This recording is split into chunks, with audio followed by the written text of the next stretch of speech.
आज मंजू की रात की ड्यूटी थी।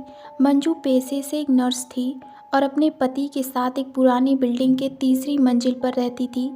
वैसे तो उसकी ड्यूटी का समय 9 बजे का है, पर उसकी पति की तबीयत खराब होने की वजह से वो आज रात के 11 बजे ड्यूटी के लिए निकल रही थी।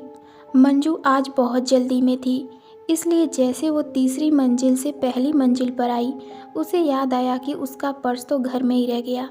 इसलिए वो फिर से तीसरी मंजिल पर अपना पर्स लेने गई। जब वो हड़बड़ी में पर्स लेकर तीसरी मंजिल से दूसरी मंजिल पर से नीचे उतर रही थी, तभी उसे पीछे से किसी ने आवाज़ दी, मंजू कहाँ जा रही हो? मंजू इतनी जल्दी में थी, इसलिए वो बिना पीछे देखे बोलते हुए नीचे उतरने लगी। माया, मेरी आज नाइट ड्यूटी है, मुझे लेट हो रहा है, मैं तुम्हें बाद में मिलती हूँ।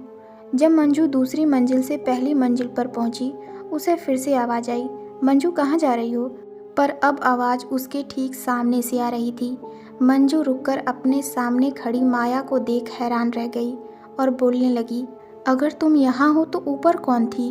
कौन? मैं तो अभी अपनी ड्यूटी ख़त्म कर आ रही हूँ, माया ने कहा।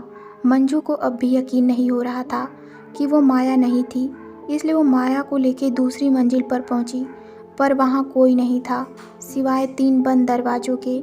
इतना देखते हुए माया ने मंजू से कहा, अब भला यहाँ कौन है? मेरे घर पर बाहर से ताला लगा है, बाकी 2 दरवाजे भी कई महीनों से बंद पड़े हैं। मंजू को अपने कानों पर यकीन नहीं हो रहा था। जो कुछ भी उसने सुना, क्या ये उसका वहम था? मंजू अब बिल्डिंग के ग्राउंड फ्लोर पर खड़ी थी। उसका मन अभी भी गवाही नहीं दे रहा था कि उसको कोई वहम हुआ होगा। उसने साफ साफ किसी लड़की की आवाज़ को सुना था। मंजू ने ग्राउंड फ्लोर से ऊपर की ओर देखा तो उसे किसी और का साया फिर से दूसरी मंजिल पर खड़ा दिखा। कभी कभी कुछ सवालों के जवाब नहीं होते हैं। तो दोस्तों, आपको ये कहानी कैसी लगी हमें कमेंट में ज़रूर बताइए। तो मिलते हैं एक नई डरावनी कहानी में। धन्यवाद।